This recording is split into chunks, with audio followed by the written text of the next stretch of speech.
لا حول ولا قوة إلا بالله العلي العظيم. أعوذ بالله من الشيطان اللعين الرجيم. بسم الله الرحمن الرحيم. الصلاة والسلام على أشرف الأنبياء والمرسلين وآله الطيبين الطاهرين. اللهم صل على محمد وآل محمد. ناظرین کرام کی خدمت میں آغا سستانی حفظہ اللہ تعالیٰ کا بیان جو 9 ذی الحجہ 1441 ہجری کو صادر ہوا ہے. بیان کا موضوع یہ ہے کہ نجف کے ایک مومنین کے گروہ نے آقا کی خدمت میں سوال کیا. سوال کی عبارت یہ ہے کہ ماہ محرم قریب ہے اور واقعہ کربلا کی مناسبت سے جو مجالس برپا ہوتی ہیں، جو جلوس اعضاء نکالے جاتے ہیں، اس کو ہم کس طرح سے انجام دیں جبکہ کورونا وائرس بھی مستمر ہے اور ذمہ داران کی طرف سے چاہے وہ حکومت ہو یا اطباء اور ڈاکٹرز ہوں، ان سب کی طرف سے شدت کے ساتھ منع کیا گیا ہے کہ کہیں پر لوگ جو ہے زیادہ تعداد میں جمع نہ ہوں، یعنی اجتماع سے پرہیز کیا جائے، خصوصاً بند جو ہے جگہ پر، یعنی جیسے بلڈنگ وغیرہ میں. یہی وجہ ہے کہ بہت زیادہ مومنین یہ سوال کر رہے ہیں کہ ہم عزاداری سید الشہداء کو ان حالات میں کس طرح برپا کریں، جبکہ یہ مومنین یہ چاہتے ہیں، ان کی رغبت یہ ہے کہ ہم اسی سنتی طریقے سے جیسے ہر سال مجالس سید الشہداء برپا کرتے تھے، جلوس اعضاء کا اہتمام کرتے تھے، ہم اسی طرح کرنا چاہ رہے ہیں. لہٰذا ہم آپ سے التماس کرتے ہیں کہ آپ بیان فرمائیں کہ ہم کس طرح سے مراسم عزاء انجام دیں اور ہم سب آپ کے شکر گزار ہیں. یہ اصل سوال ہے. آگا جواب اس کا دیتے ہیں، کہتے ہیں بسم اللہ الرحمن الرحیم. السلام علی الحسین وعلی اولاد الحسین وعلی اصحاب الحسین ورحمۃ اللہ وبرکاتہ. بے شک اس دردناک مناسبت پر رنج و غم کا اظہار کرنے کے مختلف طریقے اور اسلوب ہیں کہ جس کے ذریعے سے نبی کریم اور اہل بیت اطہار علیہم السلام سے محبت اور ہمدردی کا اظہار کیا جا سکتا ہے. اور اس بڑی مصیبت کہ جس سے اسلام اور مسلمان دوچار ہوئے ہیں، ان مختلف اسلوب اور مختلف طریقہ کار کو اپنا کر ہم اس سلسلے کو آگے بڑھا سکتے ہیں. آقا نے 3 جو ہے طریقہ کار بتائے ہیں. سب سے پہلا طریقہ یہ ہے کہ آقا فرماتے ہیں کہ زیادہ تعداد میں نفع بخش مجالس سید الشہداء کو براہ راست ٹیلی ویژن کے ذریعے سے یا انٹرنیٹ چینل وغیرہ کے ذریعے سے نشر کیا جائے. کہتے ہیں زیادہ تعداد میں، یعنی موجودہ حالات میں کثرت کے ساتھ وہ مجالس جو اسلام کے لیے، مسلمانوں کے لیے، مومنین کے لیے فائدہ مند ہیں، نفع بخش ہیں، ان کو زیادہ سے زیادہ نشر کیا جائے. اسی کے ساتھ فرماتے ہیں اسی ذیل میں کہ جو دینی مراکز ہیں، جو دینی مؤسسات ہیں، جو ثقافتی مرکز ہیں، ان کو چاہیے کہ اچھے خطباء اور اچھے نوحہ خوان سے رابطہ کر کے اس سلسلے کو باقاعدہ طور پر منظم کر کے انجام دیا جائے اور مومنین کو ترغیب دلائی جائے، مومنین کو ابھارا جائے کہ ان نوحوں کو، ان مجالسوں کو باقاعدہ طور پر سنیں، چاہے وہ اپنے جہاں پر رہتے ہیں وہاں بیٹھ کر یا کوئی ایسی جگہ ہے جہاں پر چند مومنین جمع ہو کر سن سکتے ہیں. تو یہ سب سے پہلا طریقہ جو آقا نے بیان فرمایا. دوسرا طریقہ یہ ہے کہ دن یا رات کے کسی حصے میں گھر میں، اپنے گھر میں مجلس کو برپا کیا جائے. ہر شخص جسے عربی میں مجالس بیتیہ کہتے ہیں اور ہمارے ہاں دورے کی مجلس کہتے ہیں. 5 منٹ کے لیے جیسے 10 منٹ کے لیے ہر گھر پر برکت کے لیے مجلس ہوتی تھی. تو آقا نے اس بات کی طرف زور دیا ہے کہ اگر کسی دن کے کسی حصے یا رات کے ایسے حصے میں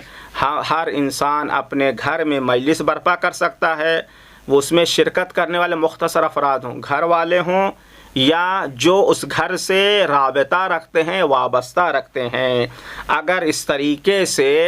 مجلس کو برپا کیا جائے تو ہم جو ہے سید الشہداء کے مجلس کو برپا کر سکتے ہیں، سید الشہداء کا غم منا سکتے ہیں. اگر کہتے ہیں اگر کوئی پڑھنے والا نہ ملے تو اگرچہ انٹرنیٹ کے ذریعے سے، چینل کے ذریعے سے ایک جگہ پر بیٹھ کر گھر میں مجلس کو سنیں.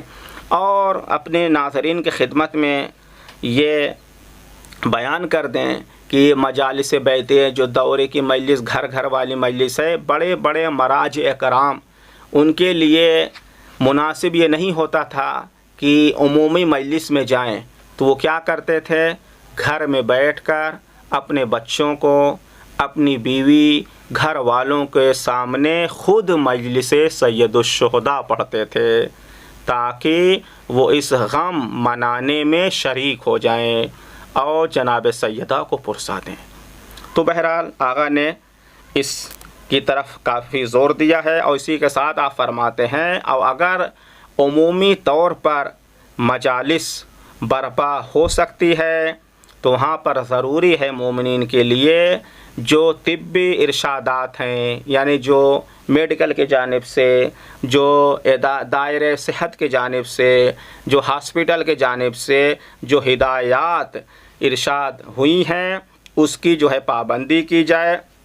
کہ جیسے 2 آدمی کے درمیان ایک فاصلہ ہونا چاہیے، مل کر نہ بیٹھیں، ماسک پہنے ہوں اور تمام ان وسائل کی پابندی کی جائے کہ جس کے ذریعے سے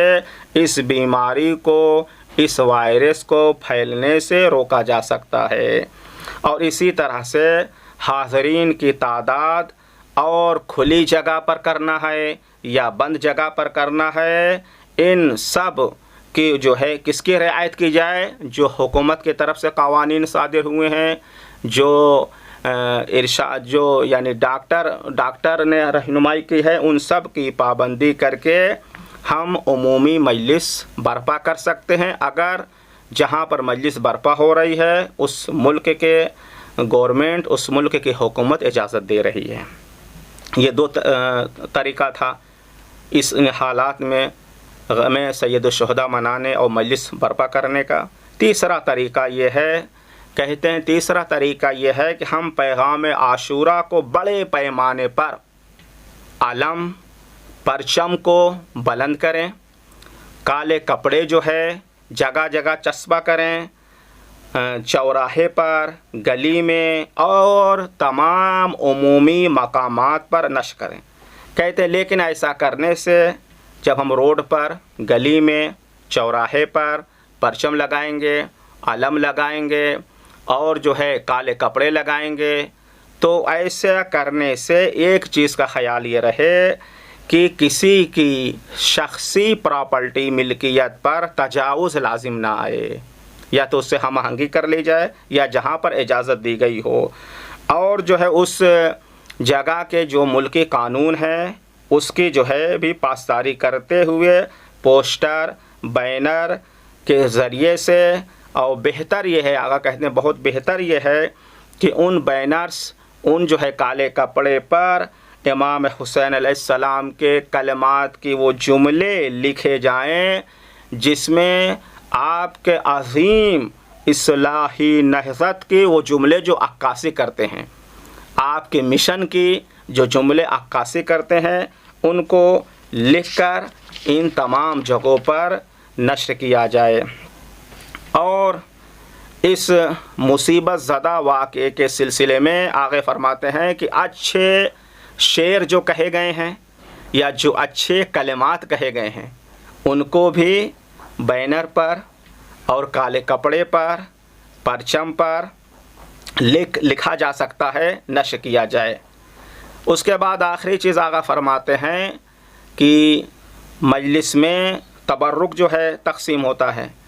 تو کہتے ہیں کہ عام طور پر جو تبرک تقسیم کیا جاتا ہے اس میں جو ہے میڈیکل احکام کے یعنی طبی ارشادات کی مکمل رعایت کی جائے، اس کے شرائط کی پاسداری کی جائے۔ مثلا اگر ڈاکٹر نے منع کیا ہے، حکومت نے منع کیا ہے کہ آپ اگر کھانا بنا کر تقسیم کریں گے تو ہو سکتا ہے یہ وائرس جو ہے پھیل جائے، تو خشک تبرک پر اکتفا کیا جائے۔ یا آپ اگر تبرک تقسیم کریں گے تو اس سے بہت زیادہ بھیڑ لگ جائے گی اور حکومت کے قانون کے خلاف ورزی ہوگی اور وائرس پھیلے گا، تو انسان کی جان بچانا جو ہے ضروری ہے، تو لہٰذا اس تبرک کو ہم ایسی جگہ پر تقسیم کر سکتے ہیں جہاں فقراء اور غریب لوگ رہتے ہیں، ان میں جا کر ہم جو ہے تبرک کو تقسیم کر دیں تاکہ جو ہے ازدحام سے بچا جائے۔ اس کے ساتھ آقا نے دعا کی ہے کہ خداوند عالم کی بارگاہ میں دعا گو ہیں کہ اس اہم مناسبت کو زندہ کرنے کی ہمیں توفیق دے اور موجودہ حالات کے تقاضے کے پیش نظر ہم اسے صحیح طریقے سے مجالس کو برپا کر سکیں، کیونکہ توفیق عطا کرنے والا خداوند عالم ہے۔ تو اگر اس میں ہمارے نوجوان غور کریں تو آقا کے پیغام میں خطبہ کو بھی آقا نے جو ہے رکھا ہے کہ جو مرکز ہیں، جو انجمنیں ہیں، وہ اچھے خطبہ سے رابطہ کریں، اچھے نوحہ خاں سے رابطہ کریں کہ جن کا نوحہ، جن کی مجلس جو ہے پوری قوم و ملت کے لیے فائدہ بخش ہے، نفع بخش ہے، یہ اہم۔ اور اسی کے ساتھ آقا نے یہ فرمایا کہ امام حسین علیہ السلام کے نہضت کے سلسلے سے جو اشعار کہے جا چکے ہیں یا جو کلمات کہے جا چکے ہیں ان کو بھی بینر کے ذریعے سے، ان کو بھی جو ہے تغرے کی شکل میں بنا کر یا کالے کپڑے پر لکھ کر عمومی جگہ پر چسپاں کریں، نشر کریں، تاکہ پیغام سید الشہداء جو ہے تمام بشریت انسانیت تک پہنچے۔ آخر میں دعا گو ہیں، خداوند عالم سے التجا ہے کہ یوسف زہرا کے صدقے میں تمام مومنین کے عزت آبرو کی حفاظت فرمائے، اور جو بھی عزاداری کرتے آئے ہیں یا کرنے کا ارادہ ہے یا کریں گے انہیں جو ہے توفیق دے کہ اس مشن سید الشہداء میں بڑھ چڑھ کر حصہ لے سکیں تاکہ وہ دونوں جہاں میں کامیاب و کامران ہوں۔ والحمدللہ رب العالمین۔ یا ربی شکرا، ہدیت قلبی شکرا۔